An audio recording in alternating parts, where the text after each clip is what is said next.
Haribo, Gaur Haribo, Haribo, Gaura Haribo, Nitai Gaura Haribo, Haribo, Haribo, Gaura Haribo. Hiva Jayo, Jayo, Gaura Chandra. Ada Hikasho Chayo Ho Chayo Gaura Chande Ada Hikasho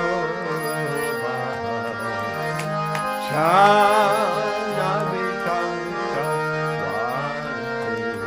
Jaga Manaloka Nabikaka Jaga Manalo Rakhi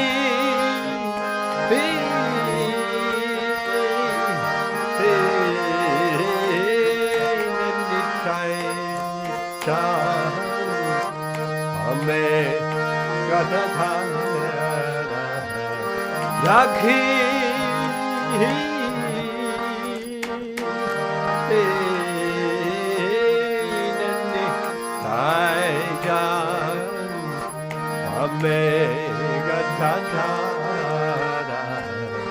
Nikate Advaita Sri Vasantaka Tara Nikate Advaita Sri Vasantaka Tara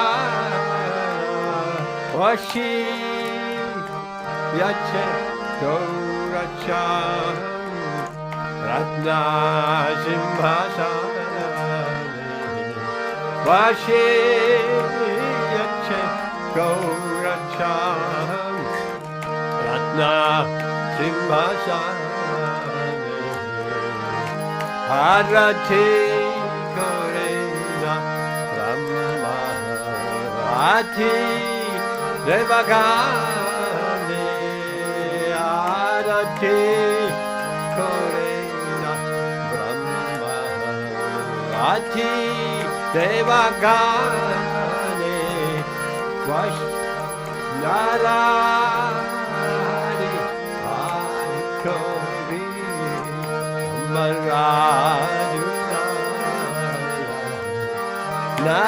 Narani Adikori Chamaraduna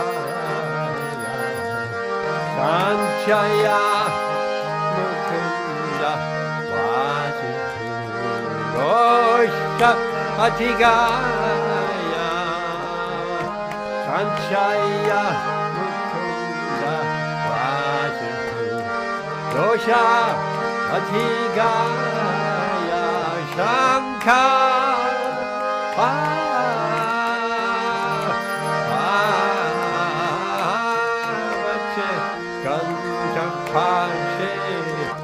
Ache Karata Shankara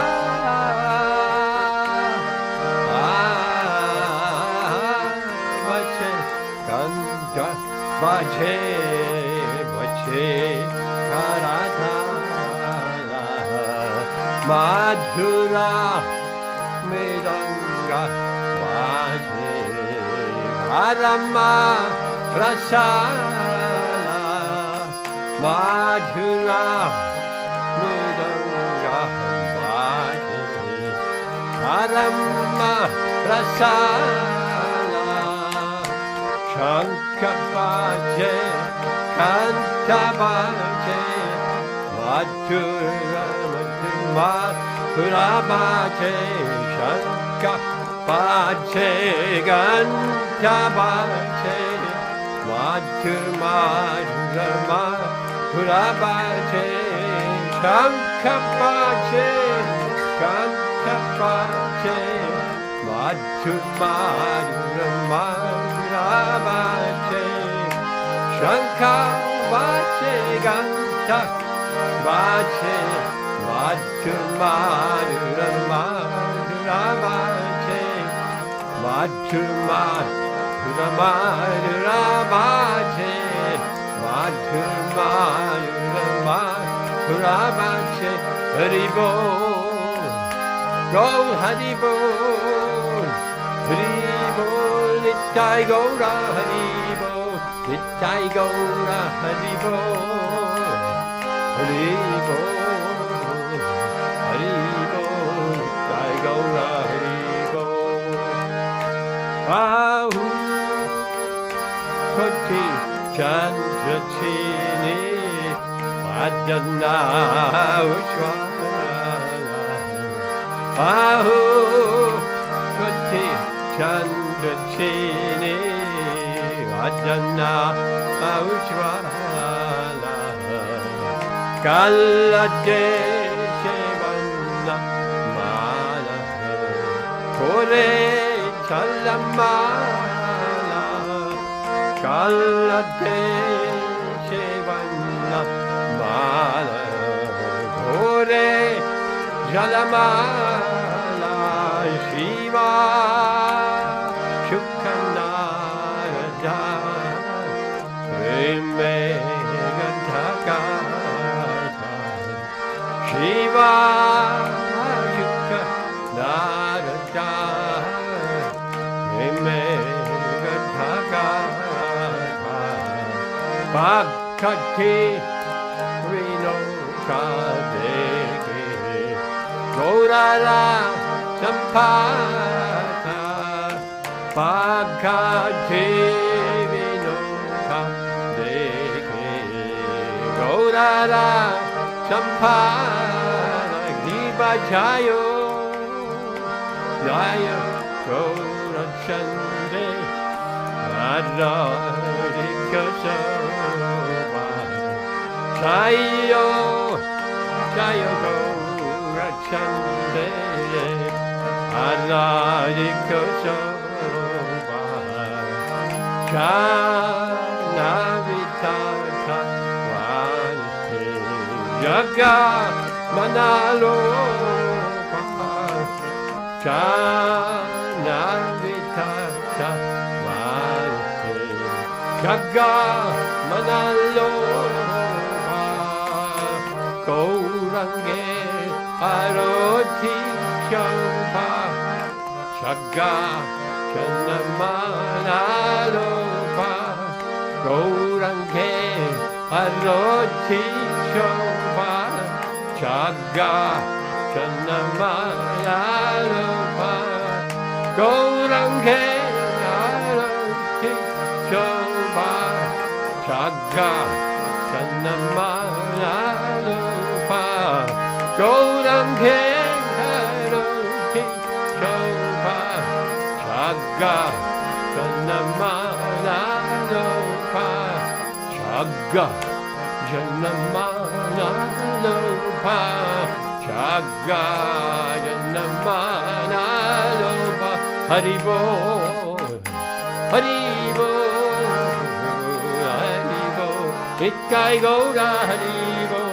Nitai Gaura Hari Bol Hari Bol Hari Bol Gaura Hari Bol Hare Krishna Krishna Krishna Hare Hare Hare Rama Rama Rama Hare Hare Hare Krishna Krishna Krishna Hare Hare Hare Rama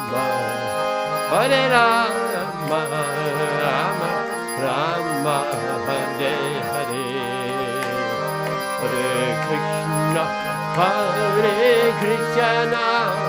Krishna Krishna Hare Hare Hare Rama Rama Rama Hare Hare Jaya Gaura Nitaya, Jaya Gaura Nitaya, Gaura Nitaya, Gaura Nitaya, Jaya Gaura Nitaya, Jaya Gaura Nitaya, Gaura Nitaya, Jaya Gaura Nitaya, Nitaya Sachishundara, Nitaya Sachishundara, Nitaya Sachishundataya, Nitaya Sachishundara, Raya Nitaya Sachishundara, Nitaya Sachishundara, Nitaya Sachishundara, Raya Nitaya Sachishundara, Jaya Giri Govardhan, Jaya Giri Govardhan, Jaya Giri Govardhan, Giri Govardhan,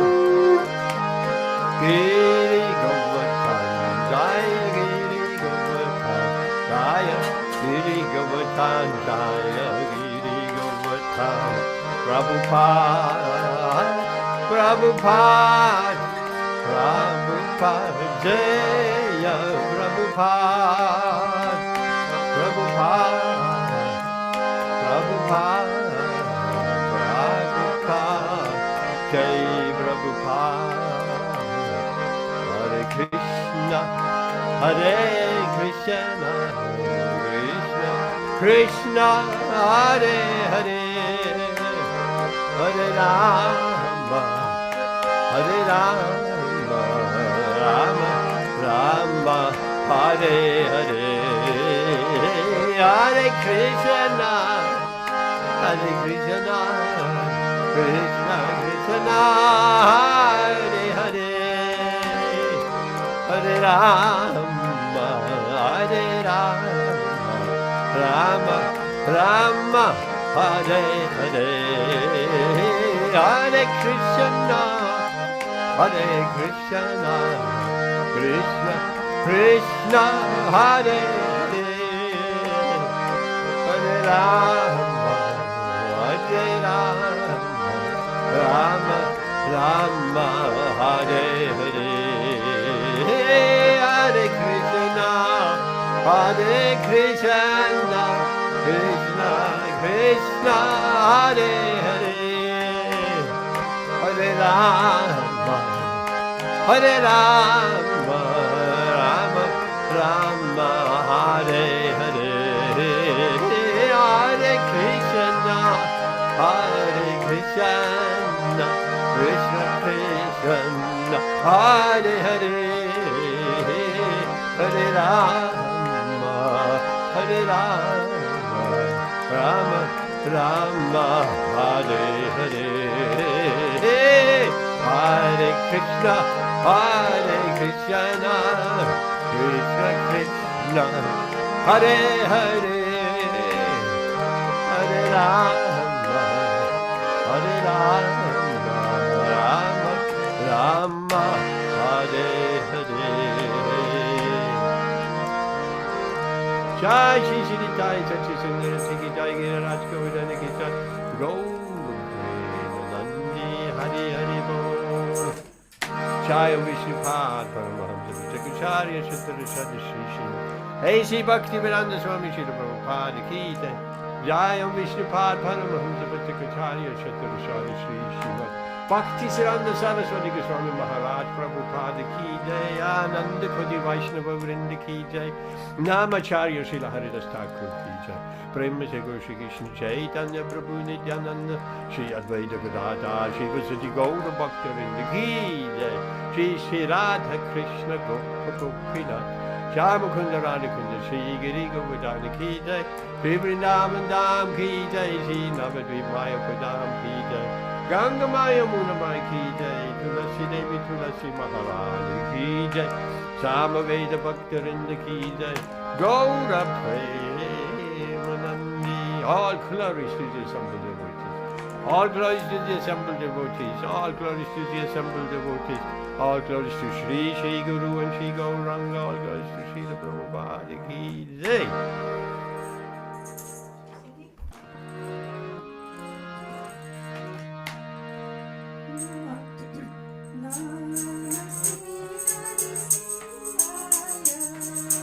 Namaste Narasimhaya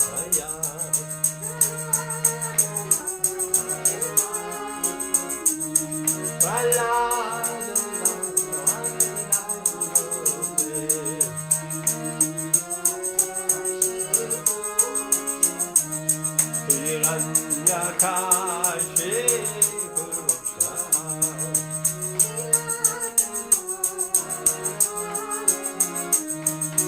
Shiradhanka Brahmalaye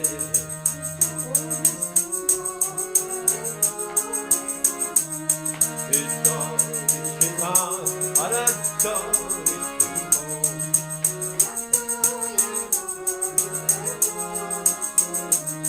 Rato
Krishna Namam Vishnu Padaya Krishna Preshtaya Bhutale Srimati Bhakti Vedanta Swami Nityananda Namaste Saraswati Devi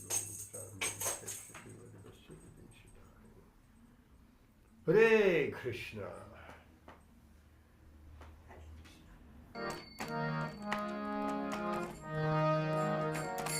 Jaya Radha Madhava Jaya Kunja Vihari Jaya Radha Madhava Jaya Kunja Vihari Jaya Gopi Janavallabha Jaya Giridwaraj Hari Jai Giridwaraj Hari Jai Gopi Janavallabha Jaya Giridwaraj Hari Giridwaraj Hari Jai Yashoda Nandana Jai Praja Chanaranjana Jai Yashoda Nandana Jai Praja Chanaranjana Jai Amunatira Vanachadi Jaya Kunja Vihari Jai Amunatira Vanachadi Jaya Kunja Vihari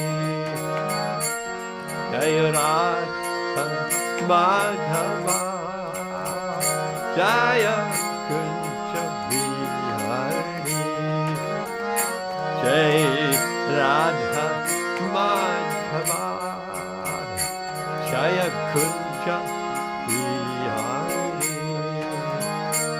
Jaya Radha Madhava Jaya Kunja Vihari Jaya Radha Madhava Jaya Kunja Vihari Hare Krishna Hare Krishna Krishna Krishna Hare Hare Hare Rama Hare Rama Rama Rama Hare Hare Hare Krishna Hare Krishna Krishna Krishna Hare Hare Hare Rama Hare Rama Rama Rama Hare Hare Hare Krishna Hare Krishna Krishna Krishna Hare Hare Hare Rama Hare Rama Rama Rama Hare Hare Hare Krishna Hare Krishna Krishna Krishna Hare Hare Hare Rama Hare Rama Rama Rama Hare Hare Jai Hari Hari Hari Hari Bol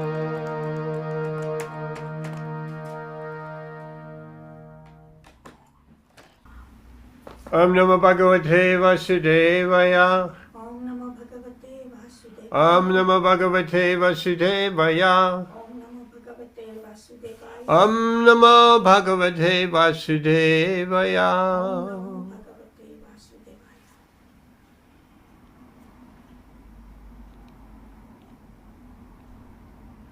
Nadyashnatastu yogosti Natyashnatastu yogosti. Nachaikantam anashnata Nachaikantam anashnata.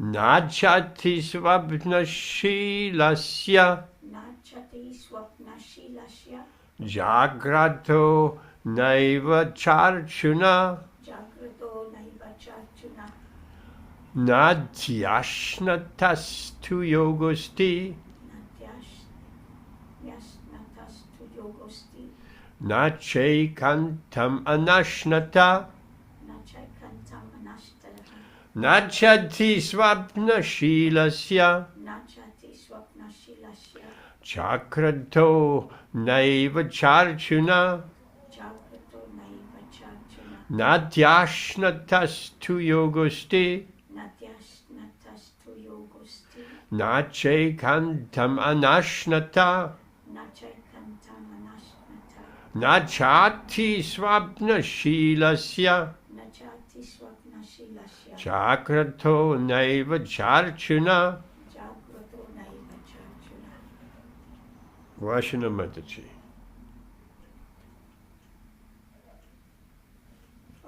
Oh, I've got to say, natyashnatastu yogosti nachaikantamanasnata nachati swapnashilasya jagrato naiva charchuna. Thank you. Amrita Radhe Mataji. Yes, Prabhuji. Hare Krishna, Prabhuji. Yes, Sanskrit. Reciting. Oh, Reciting. sorry. Yeah. Nati ashnatas tu yogosti na chaikantam anashannatah na chaiti swapna jagrato naiva charjuna. Okay, I'll have a query with natati ashnatas. If I make it one word, how would you read it now? First line. Natyashrantastu Natyashrantastu. Yes, the Yo first word. Natyashnatas. na Natyashnatas. Natyashnatastu Yes. yogosti. Okay. Just think of it as one word when the Y is at the end and then vowel A mostly is at the next word. Think of it as one word. Not nati ashnatas, natyashnatas. Nati ashnatastu yogasti nachaikantam anashnataha nachati swapnashidasya jagrato naiva cha arjuna. Can you read the first word again? Nati ashnatas. No. Can you read it now? Yeah, then it becomes natyashnatas. Yes, it becomes like that. It's always like that, even if it's written like that. It becomes natyashnatas, if I'm not mistaken. That is my understanding. Yes, Prabhuji, in Okay. Sanskrit this is like a conjunction. It's a conjunction joining two words, and the middle two letters changes like that. How is it from the Sanskrit? Yes, Prabhuji.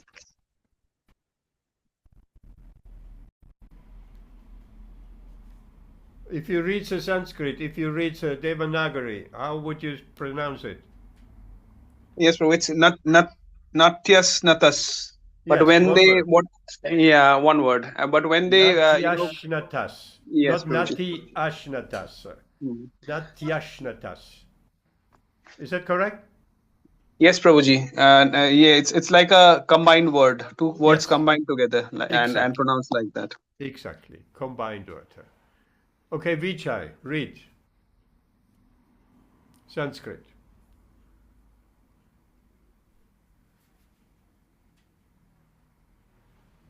Vijay.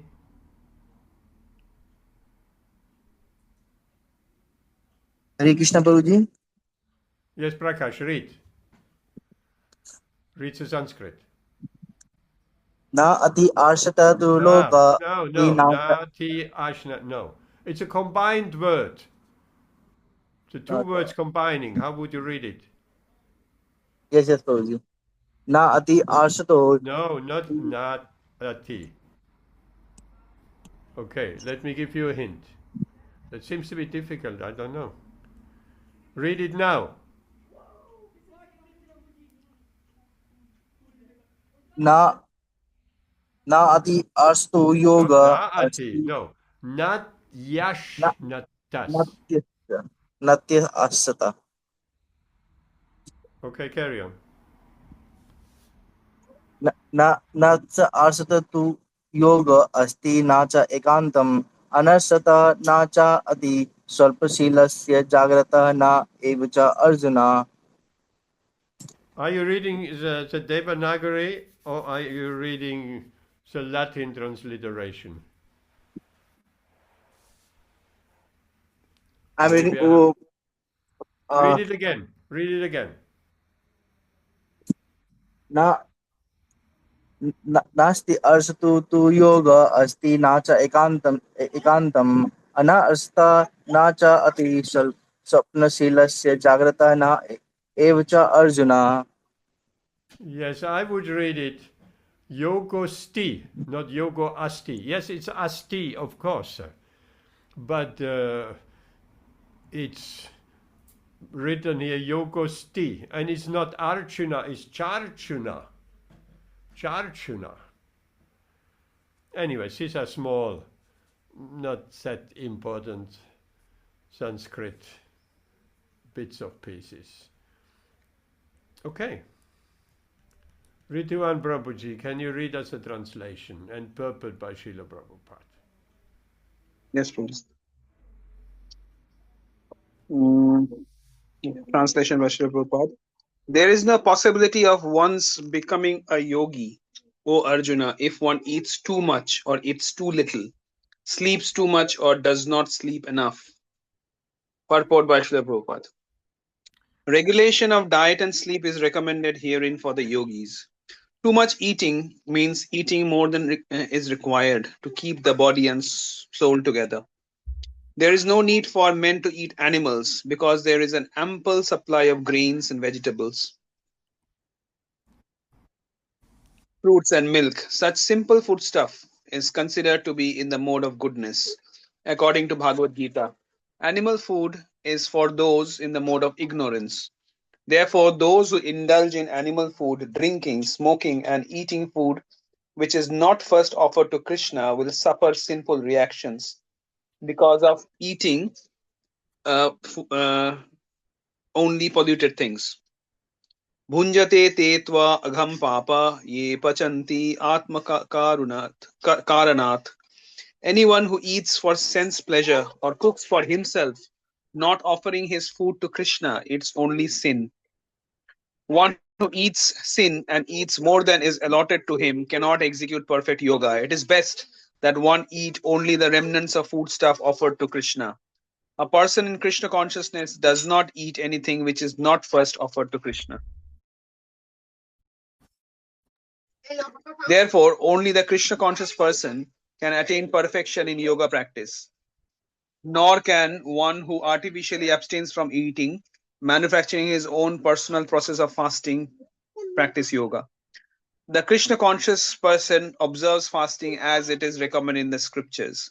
He does not fast or eat more than is required, and he is thus competent to perform yoga practice. One who eats more than required will dream very much while sleeping, and he must consequently sleep more than is required. One should not sleep more than 6 hours daily. One who sleeps more than 6 hours out of 24 is certainly influenced by the mode of ignorance. A person in the mode of ignorance is lazy, prone to sleep a great deal. Such a person in the mode of ignorance is such a person cannot perform yoga. Hare Krishna. Thank you very much. Can you, Rituan Prabhu, can you read that highlighted bit again? Which Pachanti at just a moment. Pachanti Atma Karanat. I think so. If I'm not mistaken, the Pachanti Atma also becomes Pachantyatma Karana. If I'm not mistaken. Yeah, Prabhu. If joined together, the one with the last at the any word with the at the end where there is Y, and after that there is a vowel. Yes, Next exactly. word together they Yes, can become like that. Yeah. yes, yes, yes. Pachanti Atma Karanat. Okay, thank you.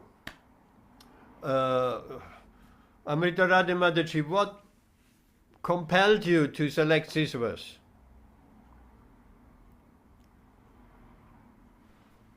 No, Hare Krishna Prabhu, no specific reason. Actually, my friend and I discussed 6.15 last time. So I just thought this one maybe you can Okay, discuss so we okay, can you take just, some points from okay, your nice, nice, quotes. nice, nice. You just selected a follow-up verse from 6.15. Yes. Okay, that's a famous verse. I think we all know. You know that verse? No. You never heard that verse before? No, I mean, I'm ready, but not. Yes. Okay, translation again. There is no possibility of one's becoming a yogi or Arjuna if one eats too much or eats too little, sleeps too much or does not sleep enough. Amagenati mirandasya genanjana shalakaya jakshurun militam yena tasmai shri gurave namaha shri chaitanya manobishtam shtabitam yena bhutale svayam rupa gadamayam tadati svabadandikam vandeham shri guru shri yudapatagamalam shri gurun vaishnavamscha Shri Rupam Zagrachatam Zahagana Raghunathan Vitam Tam Sachivam Satvaitam Savatutam Parichana Sahitam Shri Krishna Chaitanya Devam Shri Radha Krishna Padan Sahagana Lalita Shivishakan Vitamscha Hey Krishna Karuna Sindhu Dina Bandhu Jagadapate Gopisha Gopika Kanta Radha Kanta Namostute Dapta Kanchana Gaurangi Radhe Vrindavaneshwari Rishabhanu Sutadevi Pranamami Hari Priye Vancha Kalpatarubhascha Kripa Sintupya Evacha Patitanam Pavanebhyo Vaishnavebhyo Namo Namaha Shri Krishna Chaitanya Prabhu Nityananda Shri Advaita Gadadhara Shri Vasadi Gaura Bhaktarinda Hare Krishna Krishna Krishna Hare Hare Hare Ram Rama Rama Hare Hare. So, a yogi or a devotee, same thing, yogi or a devotee, not a yogi who is aspiring for mystic powers. We are not yogis. We don't aspire for mystic powers, right? You want some mystic powers? No, thank you. Not really. What do you want? I want bhakti. That's You want bhakti. Beautiful answer. I want Krishna Prema Pradayate. Yes. Okay, we want bhakti. But some want mystic opulences, like Anima Lagima and so on. They want to become smaller than the smallest, like Hanuman going through a keyhole. They want to become lighter than the lightest, walking on water, impressing the innocent people, heavier than the heaviest, or get anything, extending one's hand, so to speak, and get anything one wants immediately. There was an interesting story. There was a disciple with his guru, and the guru was a mystic yogi, and he desired a fruit which was not locally available, a mango, whichever it was, out of season at that place. So the spiritual master could understand that, and he said, okay, go next door brings a plate. He brought the plate, there was a mango. He had some mango. By his mystic power, he got the mango from a far away place. Or another story, maybe it's the same, guru and disciple. He was with his guru and they discussed. And then a day later, his devotee friend arrived. And he said, "What did you do?" to him. He said, "I was with my guru in a place away hundreds of miles." No, that's not possible. I was with Guru Maharaj. No, I was with Guru Maharaj. So Guru Maharaj has expanded himself. Because a mystic yogi can expand himself maximum 8 times. 8 times, not more. How many times can Krishna expand himself? Millions. Millions. How many times did he manifest his expansion? Well, he had 16,000 wives. How many? He had 16,000 wives. 16,108 wives. That is his mystical opulence. And that's only, he could have millions expansions, of course. And in the rasa dance, with unlimited gopis, not just as we see the picture, 1, 2, 3, 4, 5, 8, 12 gopis or something. That's just the picture, because there is no space for fitting millions of gopis on the picture, on the canvas. But actually, there are millions and millions of gopis. There are millions and millions of cowherd boys, the sakas. And by Krishna's yoga maya, which I recently, he asked a question, what is that yoga maya? Yes, so Krishna, he employed his yoga maya, which is employed in the spiritual world. Here in the material world is Maha Maya. In Goloka or in the Prakrita realm, Vrindavan, when Krishna was present, that's Prakrita. And the spiritual Goloka is Aprakrita. So he manifests his yoga maya, Shakti, Ladini Shakti, which is also illusory energy, but for the benefit of his pastimes. So when Krishna danced with the millions of gopis in the rasa dance, how old was Krishna in the rasa dance? 7, isn't it? 7 or 8. He was 5 when he lifted Govardhan Hill, 9, 10, not older than that. I think so. Young, very young boy. So when he danced with millions of gopis, every gopi thought, Krishna is only dancing with me. So no opportunity for any jealousy or anything like that. So that is Krishna's yoga maya, mystic opulences. Or when he recovered or expanded himself into the calves and cows stolen by Lord Brahma.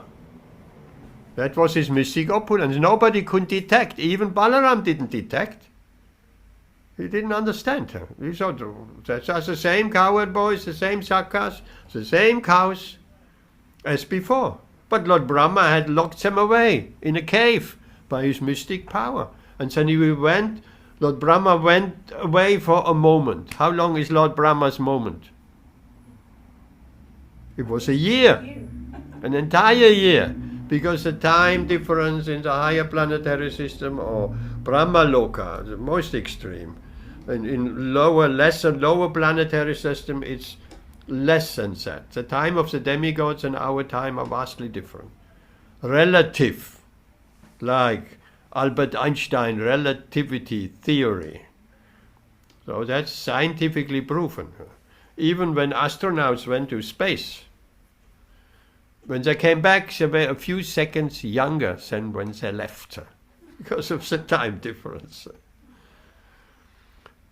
So then Lord Krishna, he, by his yoga maya, he expanded himself in all the cows and sakas. Why did he do that?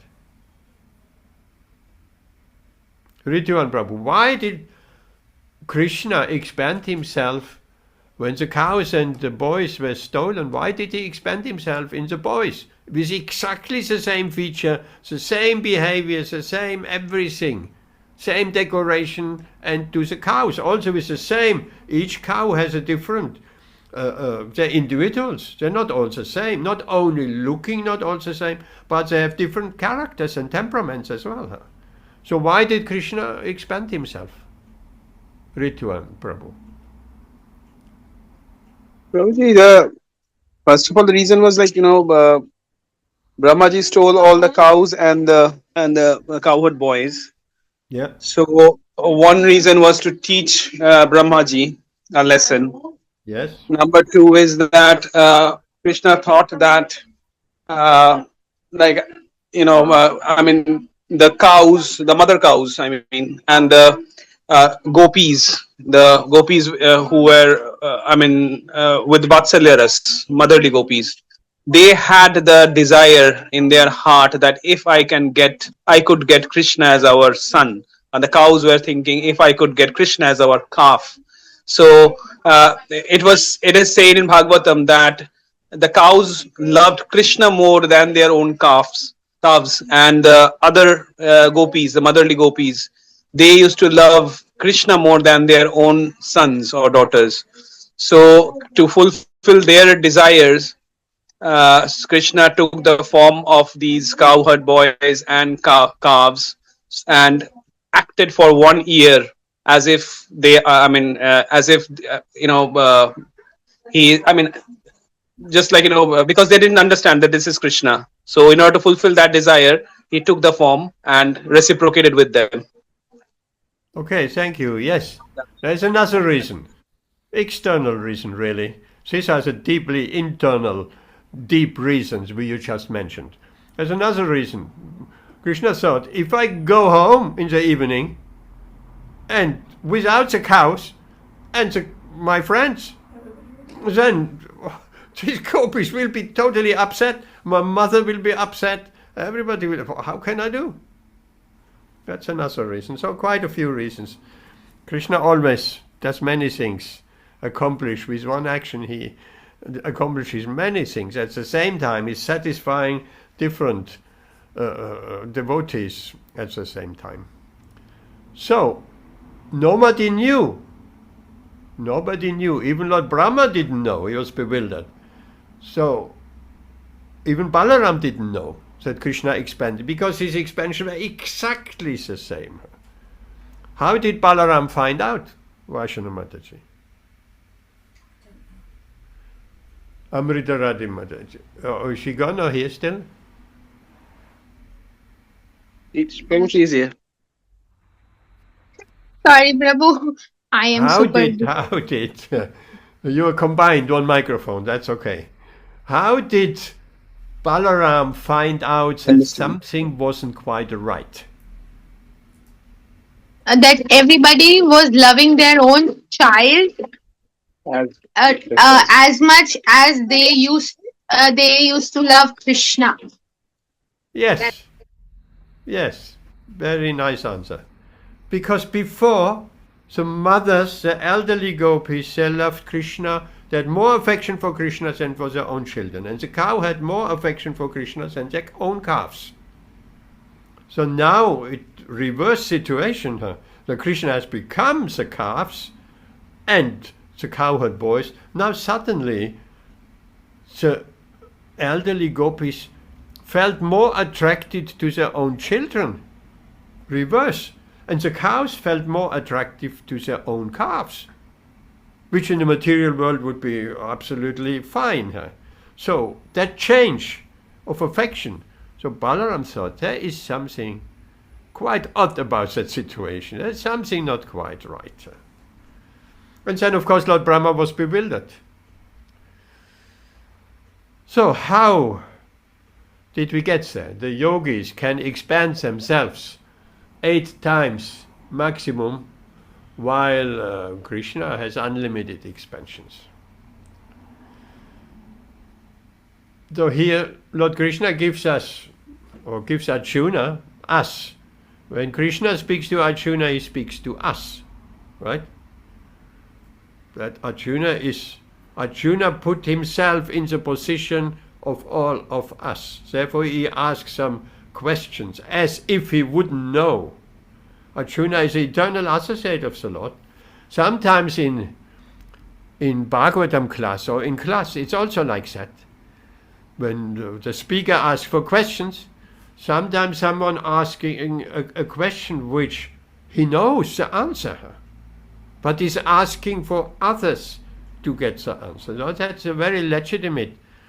We don't care if someone thinks, oh, he doesn't know. What? He doesn't know that?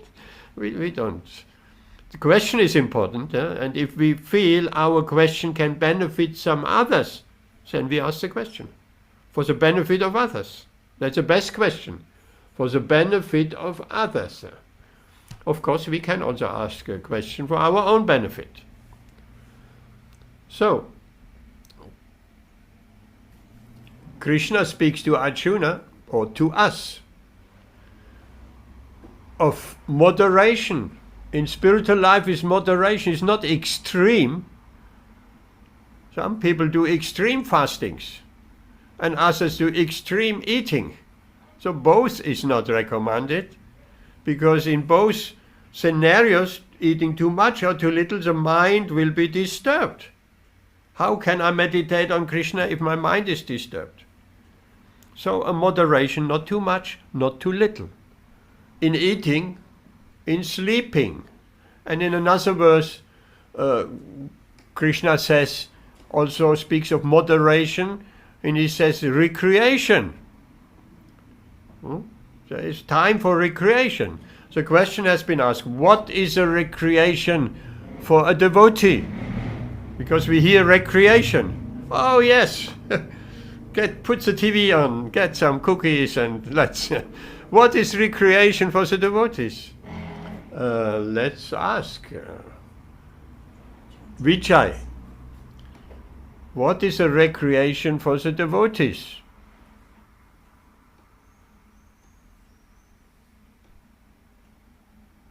Chanting and dancing.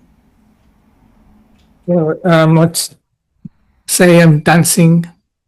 Yes. Yeah. Oh wow! Where did you hear that from?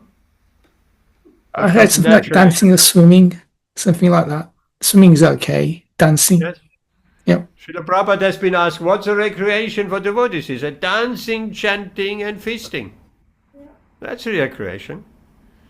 Devotees don't generally engage in these silly sports of football and tennis and cricket. And, we don't have interest in that. Swimming is a Vaishnava sport. The devotees were swimming in the Ganga. Lord Chaitanya was swimming in the Ganga. But if we, like we have been in the Hare Krishna temple in France, there's a lot of, on the festival, there was a lot of chanting and dancing going on. Yes, I mean, we dance like this for hours, then surely that is recreation and exercise all at the same time, and spiritual upliftment, of course. So, all in moderation. Sleeping, not more than 6 hours. Is that difficult? Sleeping not more than 6 hours? What do you say, Vijay? Is sleeping 6 hours, not more than 6 hours, is that difficult? I think they recommend generally 8 hours, but that's for people who are not kind of involved in any kind of bhakti. So yeah, less than 6 hours is okay. Who is recommending 8 hours? Medical people. Medical people. Medical people. What's their opinion? They're changing their opinion. Today they say 8, and tomorrow they say 12. They're changing here. They're saying, one moment they're saying, a little bit of alcohol is good for your health, sir. 6 months later said, no, alcohol, even a little, is not good for your health. And they're changing their opinions as they go along. Well, anyway, Srila Prabhupada says 6 hours. But if we need more sleep, then we'll just keep that in mind. And what helps, not eating a big prasadam in the evening. If we eat a lot of prasadam late in the evening, then we'll tend to sleep more and dream, and it will be difficult to get up. So, all of that, regulation of diet and sleep is recommended. And here Srila Prabhupada gives a formula. Eating not more than is required to keep body and soul together. In fact, these are not easy things to do. There is a stipulation that, or Srila Prabhupada says, one should always feel a little bit hungry, not overly filled up. Not easy, but if we practice that for a little bit, then we become accustomed to that, and it feels good. It feels actually then the hunger goes also down.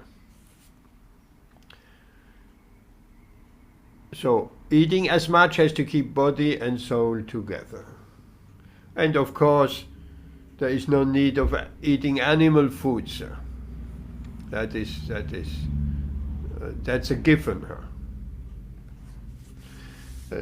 Animal food, Srila Prabhupada, is the mode of ignorance. Drinking, smoking, and all of that. And food, that is very important. Food which is first offered to Krishna.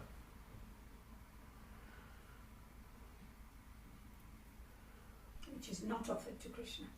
First offered to Krishna. If we eat food, Which is not first offered to Krishna. yes, food which is first offered to Krishna is prasadam. If we don't offer our food, we have recently also mentioned that, there's a verse, punchate te tvagam. That's the same here, Ridwan Prabhu. It's not tvagam, it's tvagam. That joins as well. Tvagam papa ye pachantyatma karanat. So, Krishna explains in that verse, those who eat food for their own sense gratification. Because if we don't offer food, we're eating food to please our tongue. And smell perhaps, and eyes as well. And what, if we don't offer food, what is the result? What is Krishna saying?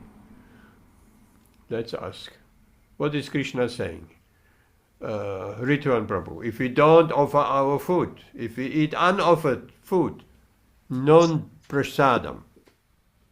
Prabhu, it's Krishna is saying in Bhagavad Gita in another verse that we are eating with every morsel we are eating sins, because everything belongs to Krishna, and if somebody is taking something which belongs to somebody else and not asking or not offering that is stealing. So we are taking Krishna's property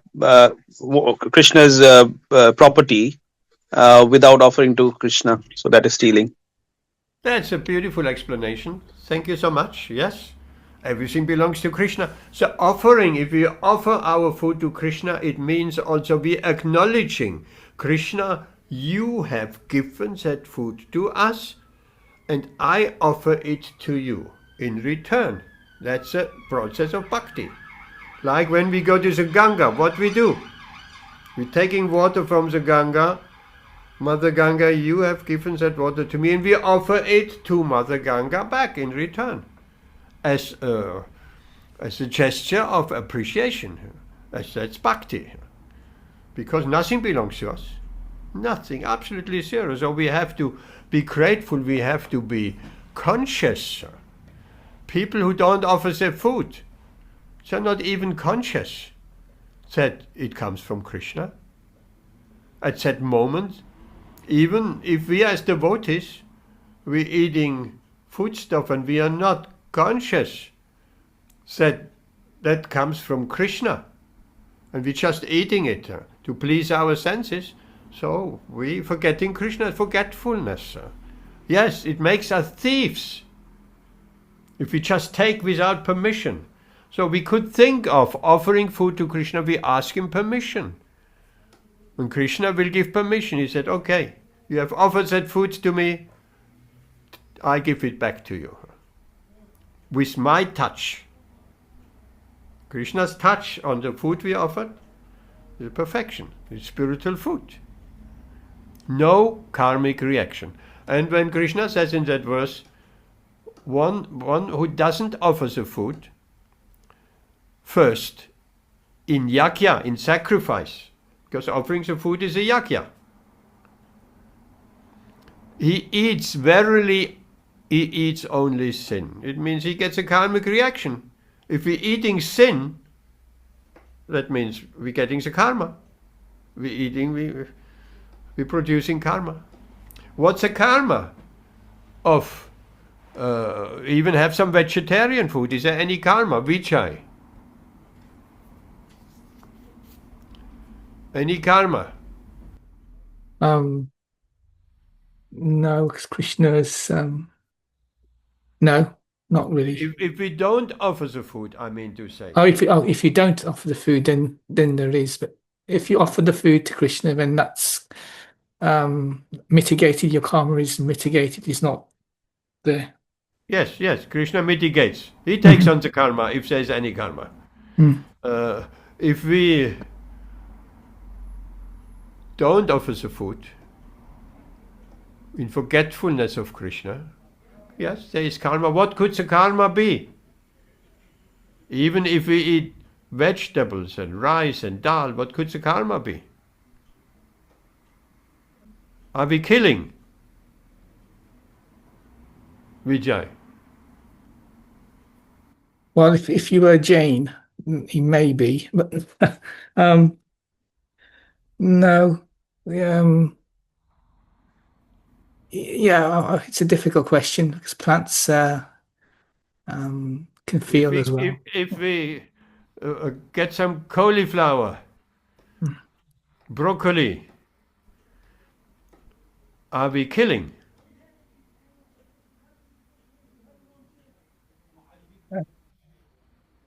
We're causing. Yes. We're causing. Yeah, causing pain or not pain, but yeah. Yes, we're causing pain. We're terminating the life of the carrot. Mm. And we're cutting the cauliflower. The cauliflower is dead afterwards. It doesn't live on. If we pick fruits from a tree, that's different. There are some yogis, they live only on fruits from trees, because that's the least violence. But cutting a cauliflower, broccoli, pulling the carrots out of the ground, there's also some violence. Of course, that's not comparable to killing an animal. But still, there is some karma. But therefore, we need to offer to Krishna, and it becomes karma-free food. So sometimes people think, I'm vegetarian. No karma. I don't kill animals. Yeah, but you're killing plants. It's also karma. So some sinful reaction will have to come. Ibrahim Sidat, Eva's treasurer.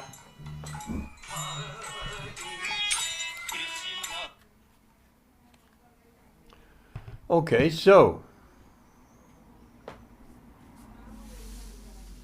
And then Srila Prabhupada carries on. One who eats sin and eats more than is allotted to him cannot execute perfect yoga.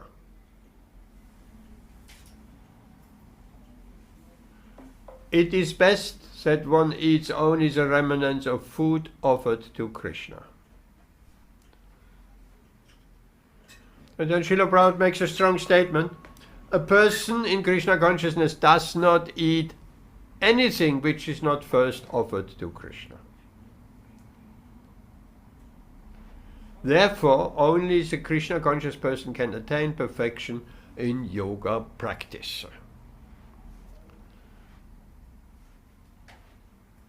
And then Srila Prabhupada explains, if one whimsically, artificially abstains from eating or manufacture his own process of fasting, that will not help us. One cannot do that. One has to take advice from the Shastra, as it is fasting as it is recommended in the scripture.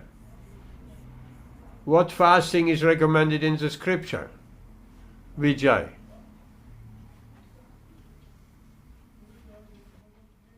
Sorry, what fasting? Recommended in Shastra. The grains.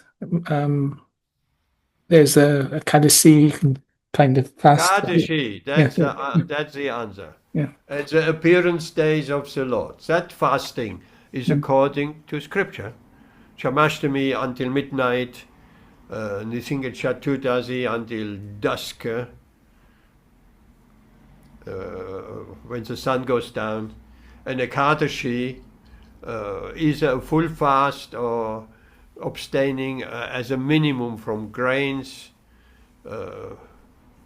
lentils, pulses, like dal and so on.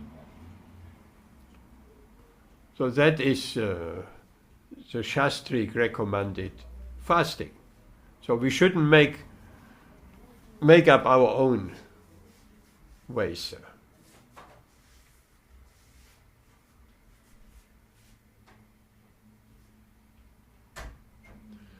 And then Srila Prabhupada says he does not fast or eat more than is required, and he is competent in yoga practice. And then Srila Prabhupada explains, of course, the sleeping, if we sleep more, then we are influenced by the mode of ignorance. And a person in the mode of ignorance is lazy and prone to sleep a great deal. And in that state of mind, one cannot perform yoga. So that's a very simple verse and purport, very clear cut what to do. So, any questions? Prakash, Rituan, Vaishana Mataji, Vijay, any question to that verse? You can also ask a question for all those who are tuning in to our YouTube channel. 12,000 subscribers. As soon as I put up a video, immediately people watching it. I can see that in the statistics. As soon as it's uploaded, people who are on YouTube browsing around, they're getting immediately notification. Oh, Hare Krishna Center in Leicester has a new video. Let me watch it. So ask a question, even for the benefit of 12,000 subscribers or anyone here on that forum tonight. Rituan, Prabhu. No such questions, but like one, as you like mentioned, that Prabhupada has here in this verse, as Prabhupada has mentioned that 6 hours of sleep. Somewhere I read like he also mentioned 6 hours plus 1 hour during the daytime, like total of 7 hours. I don't remember exactly which purport, but he had mentioned that that I remember that comes out to be seven hours. Yes, that's a good point. That's a good point. Even without that mention, Srila Prabhupada regularly took a nap in the afternoon. Nap in the afternoon, yeah. He's mentioned somewhere. I don't remember exactly where. Yes. And my next question, yes, Prabhuji. Yeah, continue, please. If you find that reference, let me know. Okay, Yeah, the sure. Next question. My next question is that, like, Prabhupada here mentions, like, in the purport, that about, like, about the restriction in eating. It's like Prabhupada here specifically focuses on non-vegetarian, I mean animal food, like killing animals. But like even among devotees,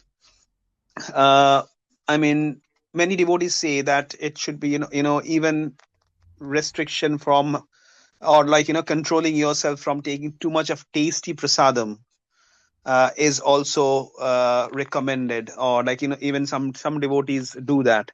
But also I've seen, like, in ISKCON, there is a big emphasis on feasts, particularly Dwadashi, or on other festivals. Not just like, offering. Yeah, I mean, you can offer thousands and thousands of tasty prasadam for Krishna, and the deities there.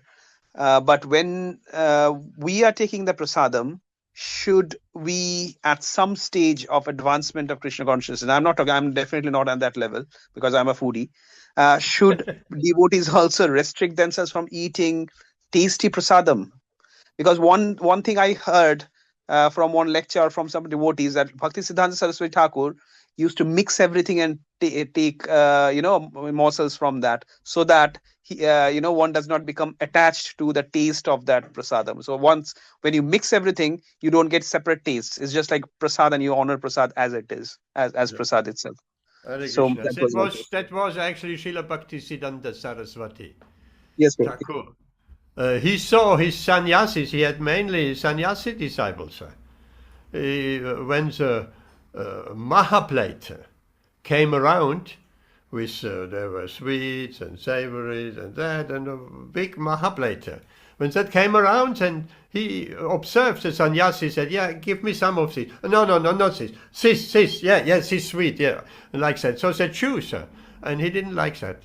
So he mixed it all up. Now take. Because these sannyasi disciples, they were just choosing according to their tongue. So Krishna consciousness is very, very subtle. It's very sublime. Even we think, oh, we're just eating prasadam. Okay, but what about even in prasadam? If you just eat the prasadam for the taste, you might not be on the best platform. Although it is prasadam, but therefore we say we not eating prasadam. We shouldn't say that. We respecting prasadam, or we honoring prasadam. We have to be conscious when we honoring prasadam, that is not different from Krishna. That's the Lord's mercy. It's a very special foodstuff. Very special. Even the devas in the heavenly planets are longing for the Lord's prasadam. So it's not an ordinary thing. And we're forgetting, when it has been offered, it becomes supremely, supremely powerful spiritual food, touched by the Lord. How much we are eager when we go to Vrindavan. We're rolling in the dust of Vrindavan, and it is forbidden, really. Afterwards we're getting up and we brushing off the dust. No.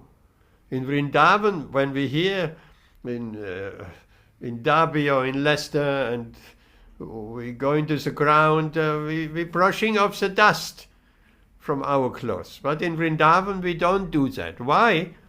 Because there might just be one grain of sand which has been touched by Krishna's lotus feet 5,000 years ago. So just one grain of sand might still be within the dust of Vrindavan. So we don't brush it off. So we take so much care to get a little bit, a grain of dust on our bodies which has touched Krishna's feet. So here we have prasadam.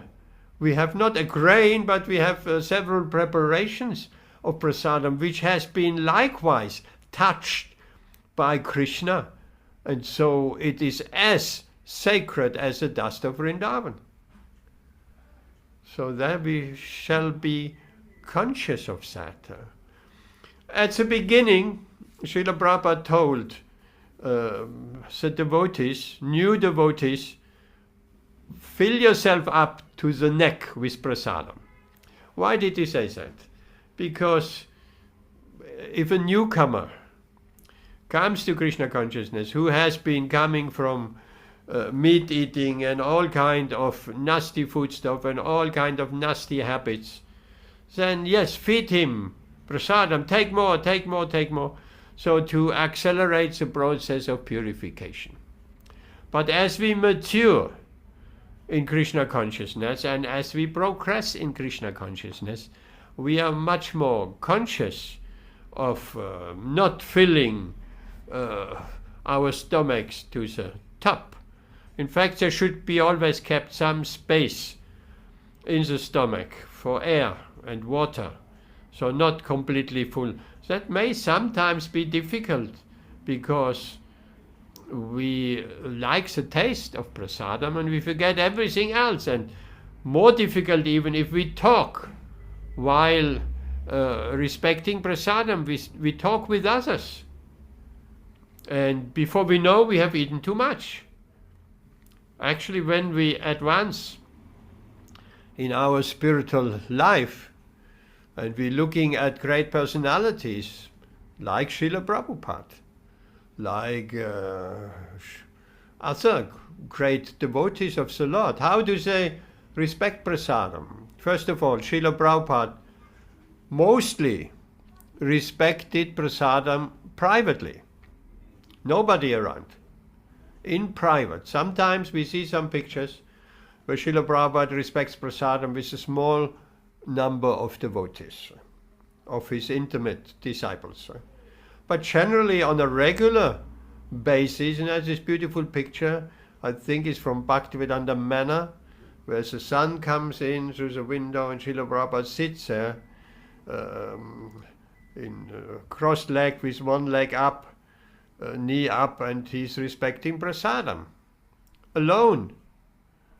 And while respecting prasadam, you will hardly, with exceptions perhaps, but Srila Prabhupada is not talking. And as devotees, we respect prasadam, we should actually not talk. Of course, in temples, this is a social time. We also need social time. We need, of course, not social time of speaking Gramya Katha and speaking about our health and this and that. We may do that privately, yes, if we need some advice. But generally, we speak about Krishna and Krishna topics. I remember way back, 75, 76, in the temple in Germany, when it was prasadam time. Everybody's sitting down, freshly cleaned floor, plates down on the floor. I don't think there were even mats to sit on. Perhaps there were, perhaps not. And then someone was reading Krishna book, even in prasadam. Krishna book, he was reading Krishna book. Everybody was quiet and listening to Krishna book reading. That's a beautiful way of respecting prasadam. We tried that here at the Hare Krishna Center. Well, it didn't work. But what we had at that time, evening prasadam consisted of maybe a puri, don't remember, but there was the way from making curd. It's the way.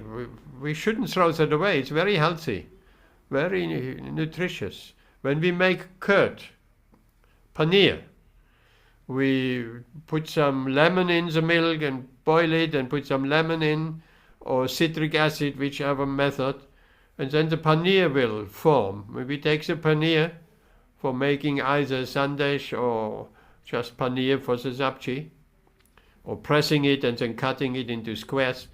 And there is a whey left over. So we had in the evening, we had that whey, and they put a little bit of some of the paneer in the whey as well. And what was it? Adding salt, sugar, or nothing? I don't remember. That was the evening prasadam. But the point, someone was reading Krishna book. Beautiful way of respecting prasadam. To be conscious. And we reciting Sayira Vittachala Tandriya Taika. Sometimes we need to read the translation also. To be conscious. You, Krishna, you have given us this prasadam to control our tongue. The tongue wants to eat so many abominable things, and so many non-prasadam. It may not be even abominable, huh? But actually anything which is not prasadam is abominable. Anything. Even the perfect vegetarian food which is not offered, not prasadam, that's abominable. Why? Because we're eating sin. Anything we're eating sin, that's abominable. Srila Prabhupada gives even a more, we're speaking about sin and sinful reaction. What is sin? He gives a very, let's ask this question. What is sinful in the widest possible definition? Ritual Prabhu, what would you say? What is Srila Prabhupada's definition? What is sin? What is it? Amrita, do you know? Enjoying separate from Krishna. Yes, that's a beautiful answer. In short, anything which is not covered as devotional service for pleasing Krishna. Anything which is not meant for pleasing Krishna, that is sin, because anything which is not meant for pleasing Krishna is naturally for our own enjoyment, and that is sin and becoming entangled, and that creates karma, and with continuous cycle of repeated birth and death. That is sin. So, okay. Amrita Radhamadachi, you have a question? For yourself or for others? No, Prabhu. Today they just kept me very busy. So I Today, couldn't. your mind is blank. True. Hare Krishna. Normally you have always nice questions. Okay, let's go to Vijay. Question.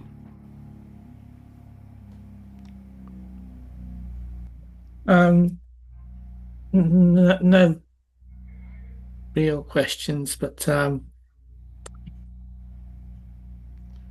maybe just for the audience in the YouTube audience, when food's not to offer to Krishna, so obviously meat products.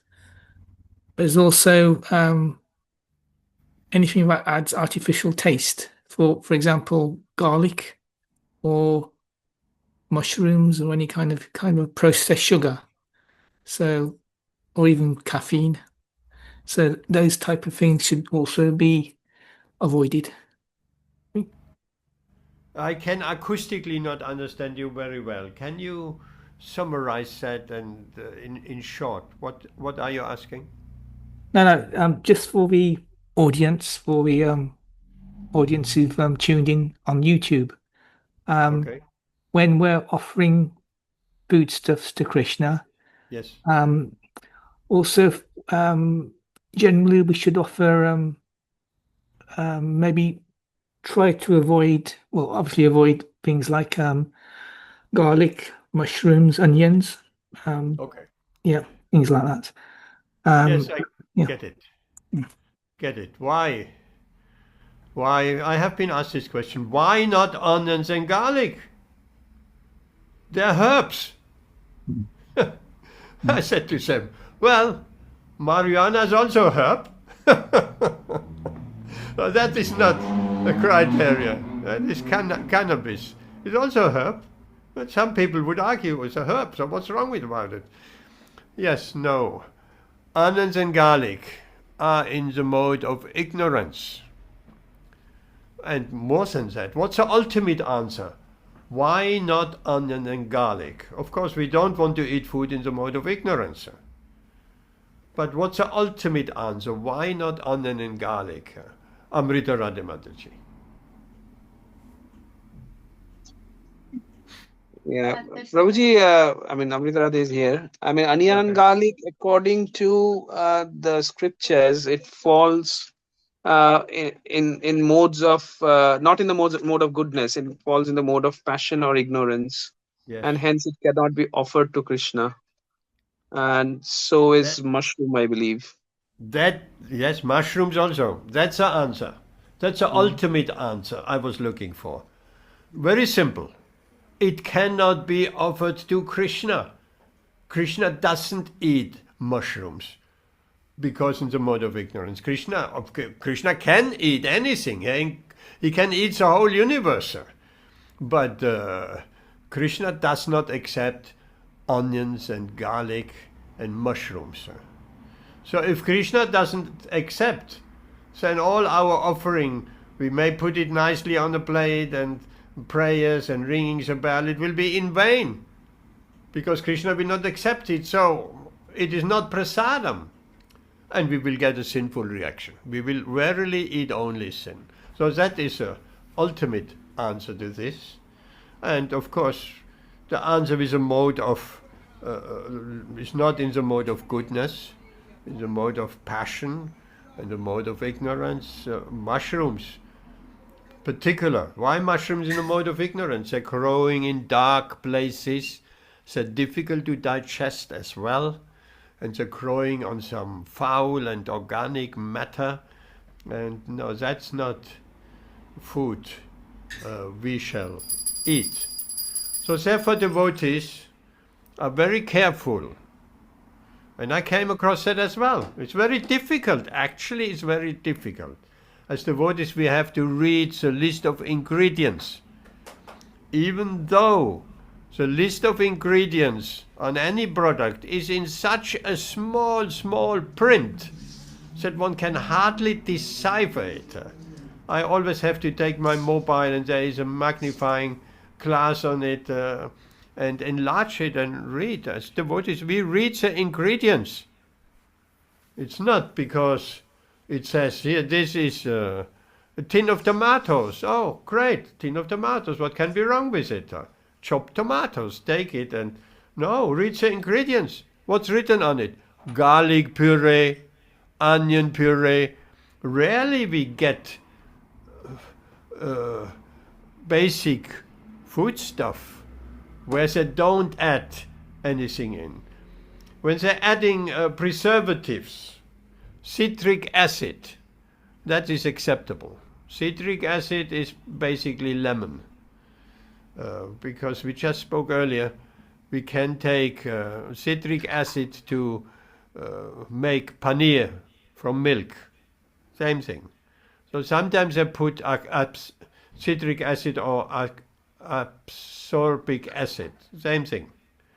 They put that in as a preserver, which is okay. But when we come to potassium sorbate and this and that and E447, and we shall be very careful what we can find out on the internet or AI. What is E447? We'll be surprised. There might be gelatin in yogurts. Gelatin is made from the bones of cows. So many things. So we want to offer Krishna some proper food stuff. Okay, yes, there is an article, very old, where Kurma, the chef, he in detail explains why not onions and garlic, with the same arguments, the lower modes of nature. Okay, anything else? Just like one thing I just wanted to mention here, like specifically as you're mentioning about the reading the ingredients, it's very important to read the ingredients whenever we buy something from the supermarket, so that to see whether it contains any onion and garlic. Sometimes, even in India, previously, nowadays they have become more strict. Previously, over the ingredients they used to just mention spices, and spices may contain onion powder and garlic powder. So one good thing here is that they specifically mention everything, separately, if there is onion powder or garlic powder. The other thing is that I don't know why this is, this is what I found after coming to UK. It was not there in India, that food containing eggs, they are considered here. They write here suitable for vegetarians. So this was never experienced in India, because in India eggs were considered as non-vegetarian because they are coming from animals, basically. But here, I don't know what's the rationale behind putting eggs. There are eggs in the ingredient, and they write suitable for vegetarians. I'm not sure why they do. Yes, one cannot only go Yeah, by the looking at label suitable for vegetarians, because there are different types of vegetarian. Ovo-lacto-vegetarian. They don't, ovo means eggs and lacto means milk. They're vegetarians that don't take any milk or eggs. But the UK is actually very good. Very good. As you say, they label it in detail. So, and even make it more easy because allergens are written in bold. So you just have to scan the label and you see in bold immediately it pops out eggs. Easy to spot. Remembering back and still in Germany, they don't label the food like that with all listed ingredients. And when you want to get some pasta, I don't know nowadays, but when I was younger, in Germany, pasta means egg pasta. That was a standard pasta, spaghetti or any other pasta. It was with eggs. If you wanted to have pasta without eggs, you had to really search for it. And maybe not even available at that time, because someone thought it's healthy, it's good for you, let's make it even better, put some eggs inside. So in the UK, the standard pasta is without eggs. And if they have eggs inside, it's labeled like that. There's also egg pasta available, but that is perhaps only 5% of the general pasta. So one has to read the ingredients carefully. Can I To- just say something? Why Yes, don't you- Vashana Mataji? Yes, this thing about onion and garlic, one of the Maharajas or somewhere in the preaching which I heard was that the onion and the garlic was because when we had when we shooted the, what was it, Mohini Swarup, and there was Rahu and Ketu, and they drank the nectar, Amrit, right? And then their heads were chopped off by Lord Vishnu. He came in as Lord Vishnu. Mohini Murti. Mohini Murti, yes, that one. When they did the Ganga, what was it called? I don't know what it is. That. So Mohini Murti, and they said when the heads rolled off, actually, that's when some of the liquid or water or from the heads went into the ground. Now from that sprouted the onions and the garlic, and that's the reason that they were not accepted. So onions and garlic, basically, Vashana Mataji is saying, I don't know if you could hear that, when Rahu's head was Rahu and Ketu. cut off, Yeah. then from that head sprouted onion and garlic. Well, mushrooms perhaps also, I don't know.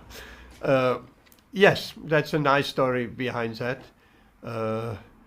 Just to make it clear for us, these are unclean things. Yes, very unclean. And also the other thing was it was more meant for yogis that they couldn't, onions and garlic, they're so strong that control your senses that vasana comes in, your desires come out, and then you cannot concentrate.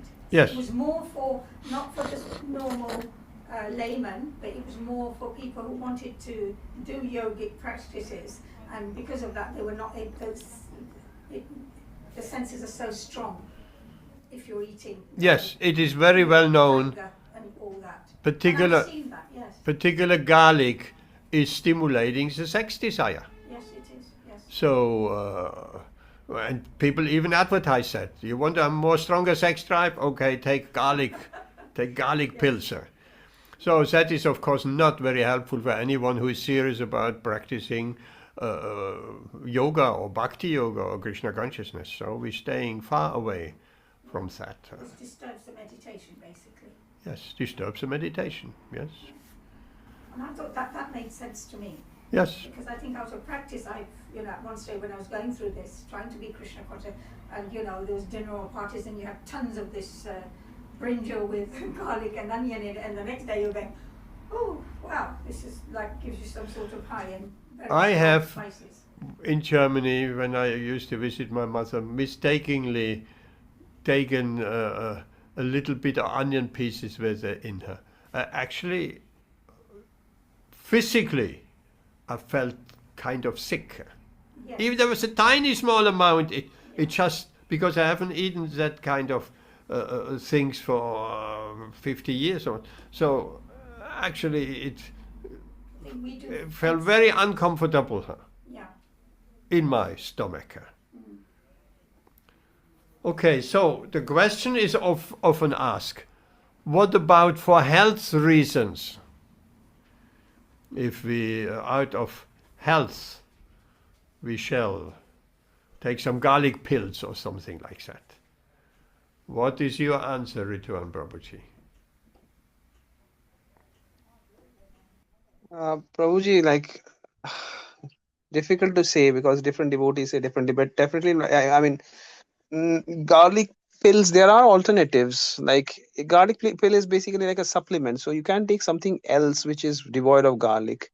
But I've heard like a devotee saying that some emergency medication or life-saving medications, if they contain something, not like garlic, but they also, you know, the capsules and other things they make, they might contain some non-vegetarian food, which, you know, if it's just like a vitamin or something like that, where there are other, you know, alternatives, you can skip that and try to, take something without them. But I'm not sure about, you know, the life-saving medications, though most of them they do not contain, they are like basically chemicals. But some capsules do contain, you know, those hard gelatin, and if they are present in, if they are like, you know, life-saving tablets or something like the capsules, I'm not sure what to do because I haven't come across that situation yet. But best to avoid those things which have got alternatives. Yes, medication, of course, that is something different. If we really need that garlic, of course, there's a blurry line. I need for my body, I need for my health. Okay, let's chop a clove of garlic into the sabji. We need some for medicals and take some garlic pills. They're not that enjoyable. But that's one thing. And most medications in capsules are actually gelatin, which is made from animal bones, cow bones or pork, pig. So one can get gelatin capsules. And I have seen also people, devotees and non-devotees, having ordered some vegetarian capsules, non-gelatin capsules, and then the medications are refilling it into that, open it up and filling it into the non-gelatin capsules. That can also be done, but medication altogether falling in a different category of mostly it's very difficult or impossible to find out your medication which the doctor has prescribed. It doesn't say nothing on the, no ingredients what the capsules are made of. Maybe nowadays they're rather made of non-gelatin, I don't know. Okay, anything else to that? Yes, Prabhuji. I mean, even I've seen like when devotees, medications, they take the medications because that is for their health. I've seen like even senior brahmacharis. I've seen they take capsules because there were no alternatives and the doctors have given them. They have taken it. They are taking it. So yeah. The other thing is that I was saying. I forgot. Yeah, this is, I think this is what I wanted to say. Yeah, thank you. Okay. Maybe one or two questions more. Amrita Radhimataji. Or she in the kitchen? No, she has gone to the kitchen now. Vijay. Last question.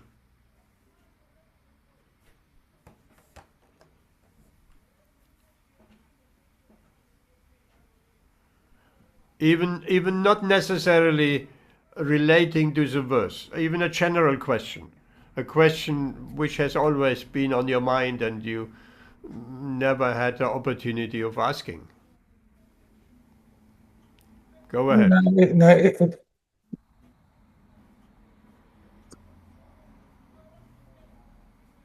It was a question that arose. It's a very general question. Okay. And I was thinking about. I think you mentioned, was it last Wednesday, about the weapons? The weapons being released. Brahmastra. No, I think somebody's mentioning a weapon. And I was thinking this very short question of how do I put it? Justice and peace. Can there be peace without justice? Right. So when I was thinking about Ashwatthama, do you know he released a weapon. Yeah. And so in the modern world, in the courts, for example, I don't know, they have a courts in The Hague, for example. They have like a ICC, Criminal Investigation Court in The Hague. And I think it's they say justice, that you can have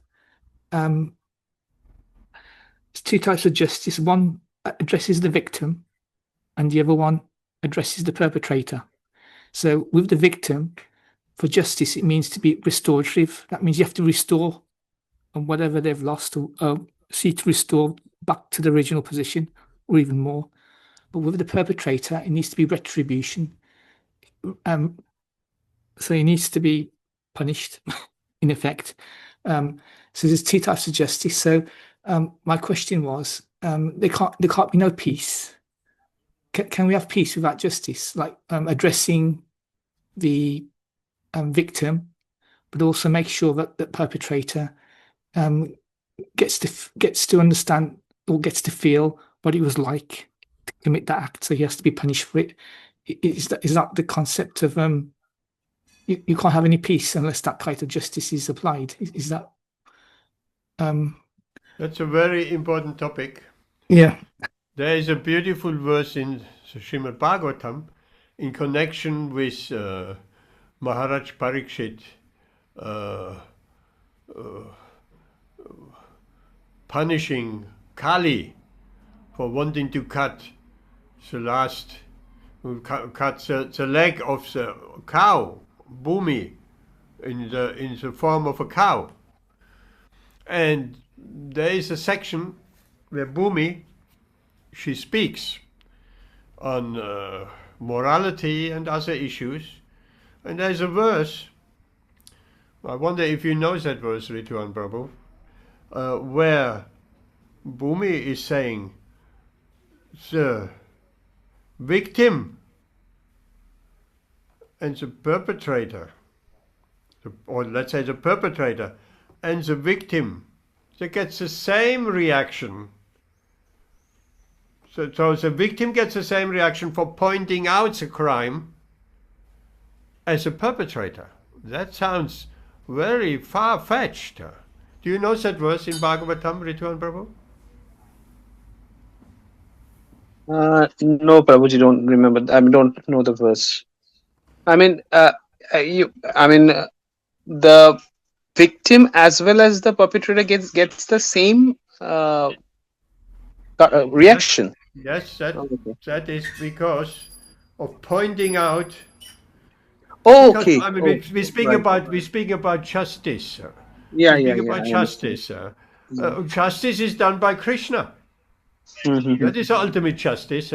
If we take justice in our own hand, that doesn't sound right.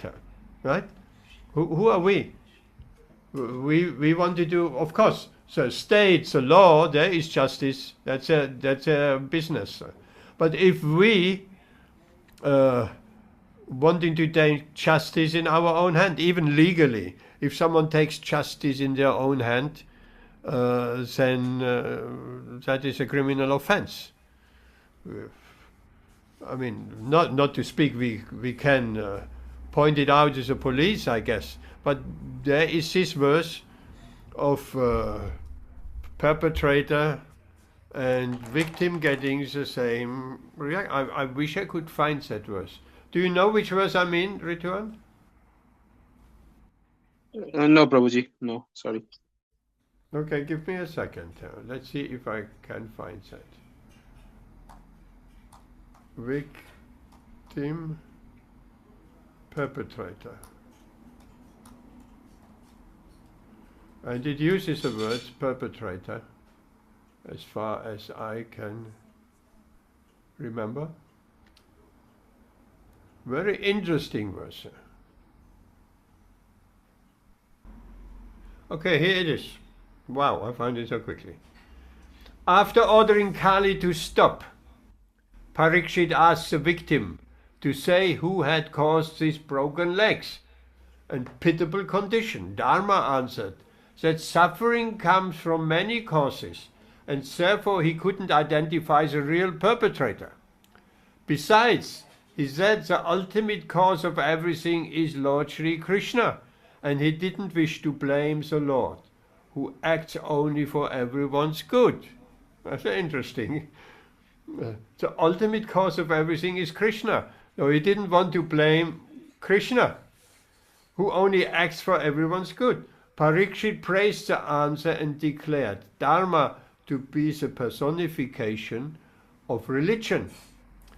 And then there's quote, the destination intended for the perpetrator of irreligious acts, Parikshit said, is also intended for the one who identifies the perpetrator. So not exactly the victim, but one who identifies the perpetrator.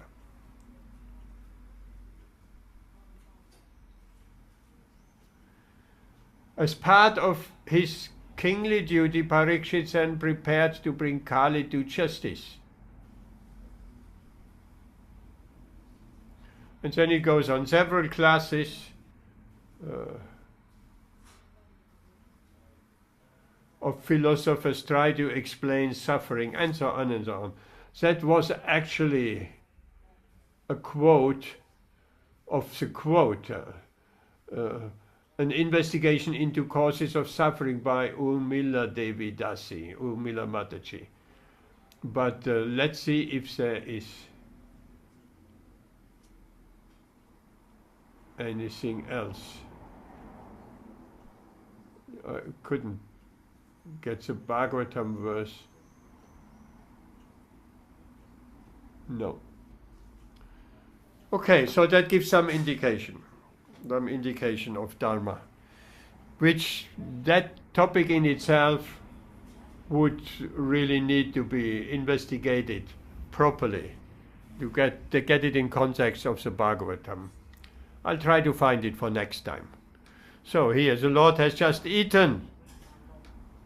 Respect it. So nice prasadam which has been prepared by Vaishana Mataji. And so here we stop, and we hopefully, it's very nice you all have come out tonight and taking part. So we'll see you on Wednesday. Hare Krishna. Hare Krishna. Hare Krishna.